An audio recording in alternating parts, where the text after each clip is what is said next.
Hello and welcome everyone to this new episode of Amrit Kaal Ki Aur series that Dr. Shama Prasad Mukherjee Research Foundation has initiated. Today we have a very distinguished guest with us, and let me tell you, Dr. Uttam Sinha is also one of the editors of a book that would be launched on 8th of this month by Union Minister Sri Bhupendra Yadav. On this is the cover of the book. If I can show it correctly, it's Modi energizing a green future. Dr. Sinha does not actually require any introduction, given the distinguished career that he has. He is associated with Manohar Parrikar Institute of Defense Studies and Analysis as a senior fellow. He is also the managing editor of Strategic Analysis, a very, very well-known journal on defense and international affairs that is brought out by the Institute of Defense Studies and Analysis. And let me tell you, Dr. Sinha has an incredible amount of work related to water security.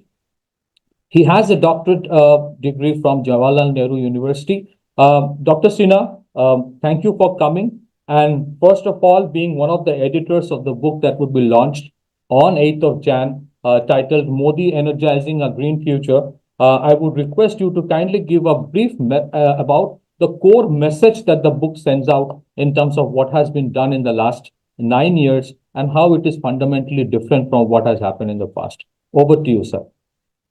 Well, thank you for your kind words, Patikrit.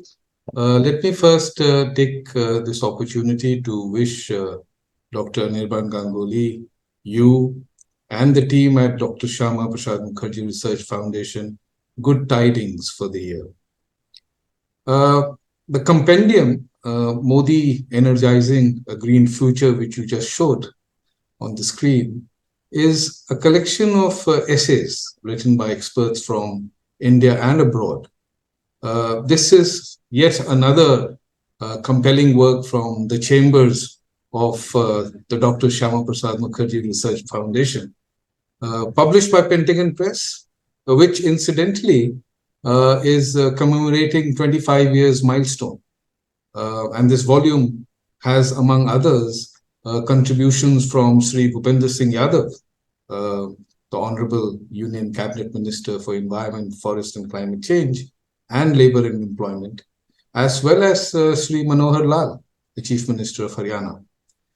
The editors, Ranjit Pachnanda, Vivek Debroy, Anirban Ganguly, and myself, have once again joined forces to curate this important edition, expounding on an issue that is of critical, crucial relevance, I think.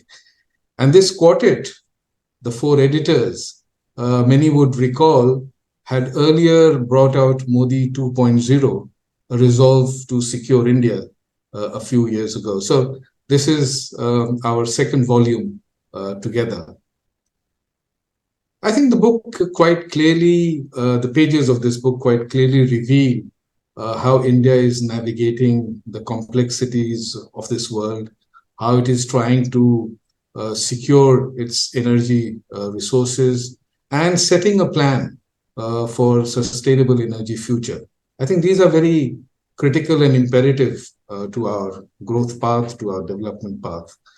The volume also, through the chapters and the essays, one finds a narrative, a strong narrative of India's energy landscape, hinged on ambition, innovation, and responsibility. That's very important. The narrative based on ambition, innovation, and responsibility. And the storyline through these essays, one would gather, is one of green future, which is based on adaptability, resilience, and a vision that goes beyond the horizon. And largely it reflects upon the government's unwavering commitment to progress with a certain purpose.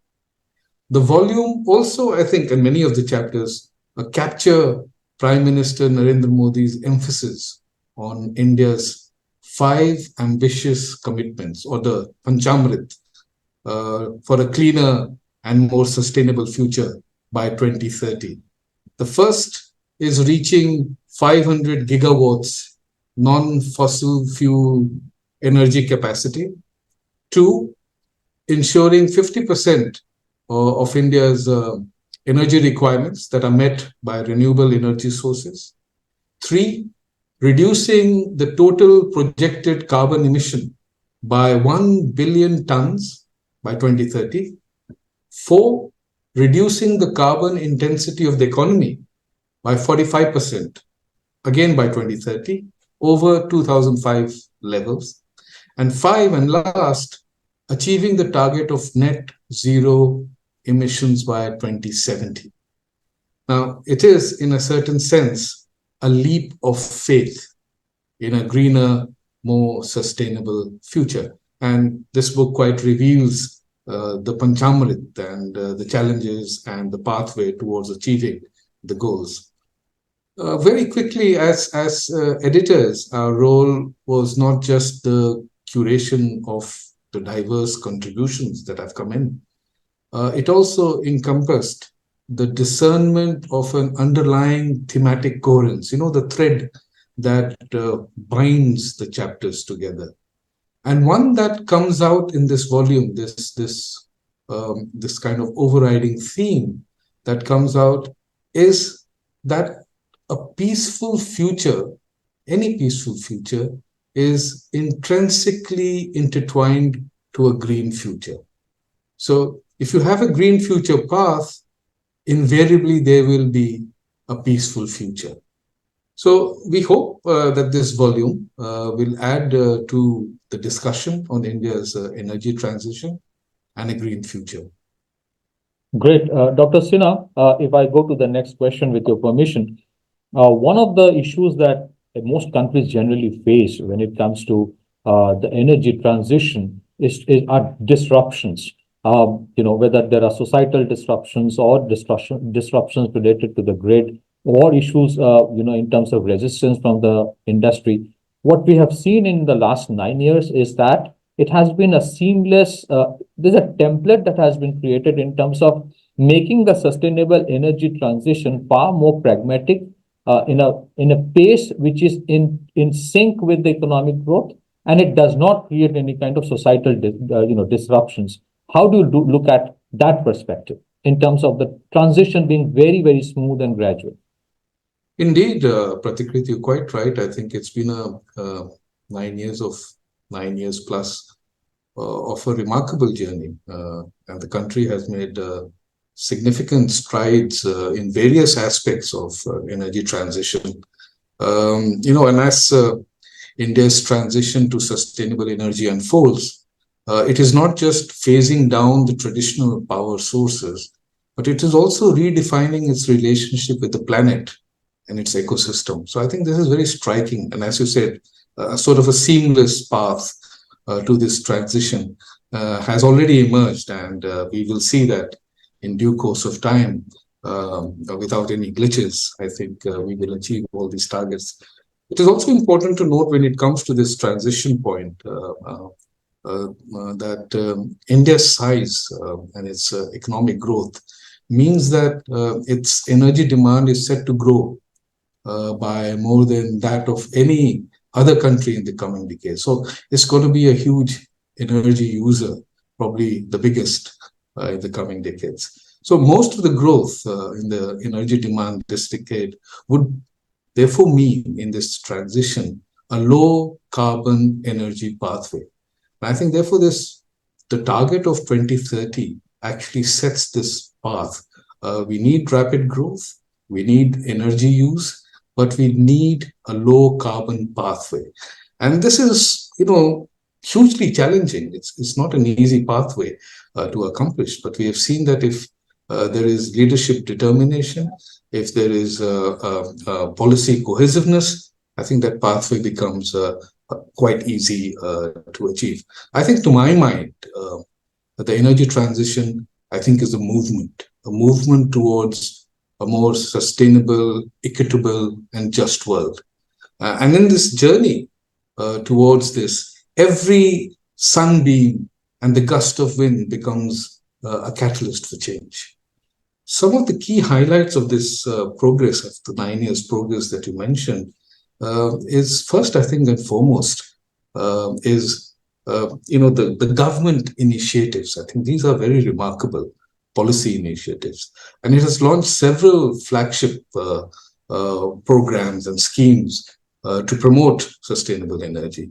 Programs like the National Solar Mission, the Pradhan Mantri Kisan Urja Suraksha Evam Uthan Mahabhiyan, the PM Kusum, as it is popularly called, and the Ujjwal Discom Assurance Yojana, which is the Uday. I think these give tremendous boost to renewable energy adoption, enhance energy efficiency, and overall improve the financial health of the distribution companies. For example, I think another very critical and important scheme is the Saubhagya scheme. I think it has played a very pivotal role in accelerating the electrification of rural areas, ensuring access to clean energy for millions of households. And these initiatives, I think, bring in a broad goal of achieving universal energy access. So it's not just India doing things within India, but it is bringing in a more interconnected approach to the world itself. And along with this government initiatives, there have been very important policy reforms. So the initiatives go along with policy reforms as well to create a kind of a enabling environment for sustainable energy development. For example, a few quick examples that comes to mind is the revisions in the net metering policies. It seems very simple, but it has a remarkable effect. Another example could be the renewable purchase obligations, the RPOs. And very important, I think, in all this is the introduction of the Green Energy Corridor project. And these examples, are aimed precisely at fostering a conducive regulatory framework. So I think the government initiatives and the policy reforms are important. The second highlight, I think, in this 9 years of energy transition and sustainable development is this renewable revolution that has come about. India building its renewable energy capacity, setting ambitious targets and trying to achieve them. And we know that over the last 9 years, if you see the installed renewable energy capacity, which includes hydro power projects, it has increased by around 128 to 130% since 2014 in the last 9 years. The installed solar energy capacity has increased by probably 30 to 32 times in the last 9 years. So all these quite clearly show that India is moving towards a road which it has set for itself and trying to achieve these renewable energy targets. Very quickly, 2, 3 more achievements that come to my mind is the electric mobility and the green hydrogen initiatives. Very important in the larger overall energy transition. You would know very well that in 2023, India's green hydrogen mission was launched, and the production capacity is likely to reach at least 5 million metric tons very soon, per annum, that is. Along with all this, I think we have also focused on energy efficiency improvements, which is very important when you think about economic growth. The green finance is a critical component of this energy transition. And the focus on green finance has gained quite a prominence, and financial institutions are increasingly supporting renewable energy project. And this was something largely missing, the involvement of financial institutions and private players and actors in the overall sustainable growth pattern of India.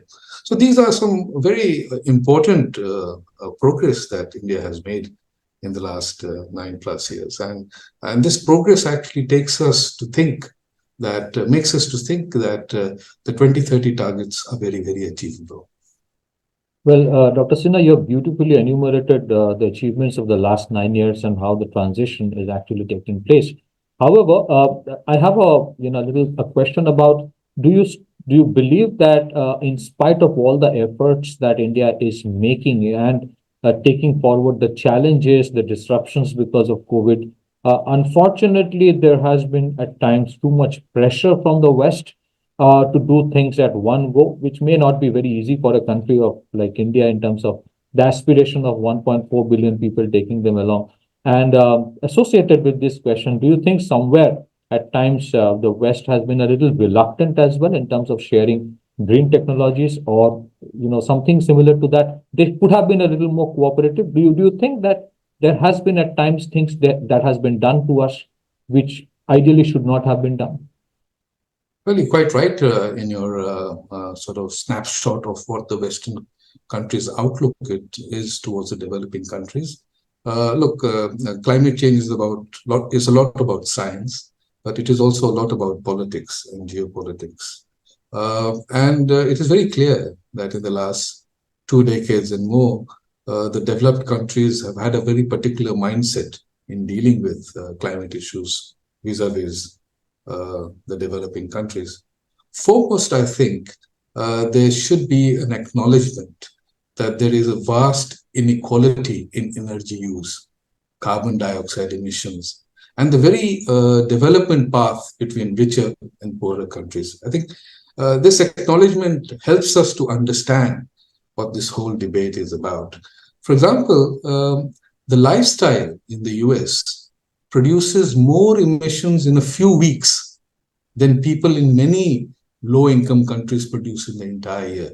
So you can see this massive discrepancy in the way energy is being used in the Western developed world and the low-income countries and the developing countries.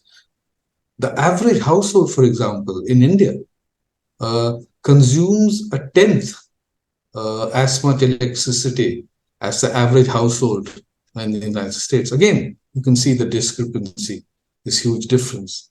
In fact, India's carbon dioxide emission per person, that is, not in absolute terms, is near the bottom of the world's emitters.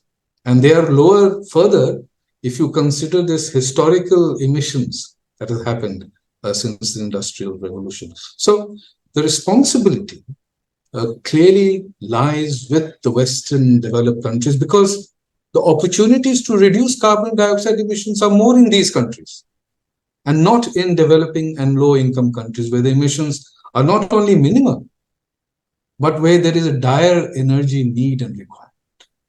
So this climate hypocrisy has for long prevailed, and this has largely shaped the climate narrative, and it has also encroached upon the climate negotiation that happens in the various COP meetings that we have seen. But I think India has done well. Our negotiators, our scientists have done well to keep aside these challenges that have come. And these challenges have been very intrusive, mind you. The Western countries' mindset, their ways of doing things with India, the way they shape relationship and ties, it's not easy to deal with them. But we've done quite well in the climate negotiation. And I think, and as the global South reorients itself, especially after India's very successful G20 summit, as the global South reorients itself, it can become a very strong collective grouping in resisting the developed countries' climate agendas. I think that is something to look forward to. I think the developed countries can no longer run away from their responsibility. And I think increasingly, India in particular is telling them their responsibility, because we are ourselves following a set of responsibility to achieve a clean, green goal. So I think there's a lot that the Western country have to do. They have committed many things. For example, the climate fund, the Green Climate Fund, their contribution to that lacks all the promises that they have committed in the last few years. They need to look and reflect into their own actions rather than point fingers at the developing countries.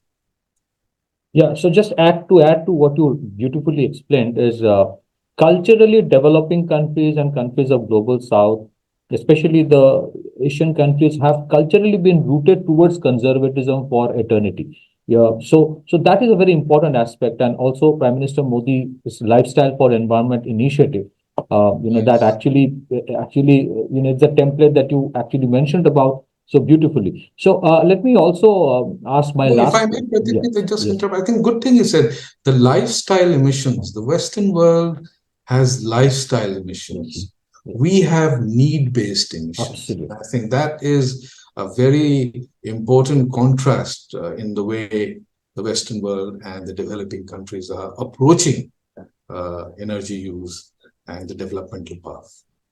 Yes, absolutely. So my last question, Dr. Sinha, and this is just a continuation to something that Yes. you actually mentioned in terms of how the Indian template is being emulated and appreciated by Global South.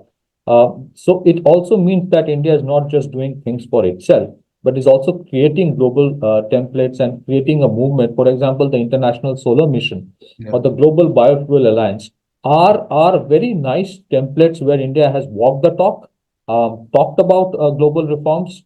I would like your views on this, being somebody who has worked on this for such a long time. Well, let me just put it in another way, Pratikrit. I think what you said is absolutely right. It's been path breaking, many of India's initiatives, as we've discussed. I would say that India's climate efforts, India's climate actions, India's climate thinking combine the civilization and heritage as reflected in its ancient texts. Um, and there's, of course, a lot from the text that we can learn. The synchronization with the ecosystem around us, to use less and not more. They're a very simple principle. And these very simple principles are very telling principles today when you look at the overall climate crisis. India's decarbonization pathway is something to reflect upon. And I think we have come at a stage now where you can describe it as going green and going digital.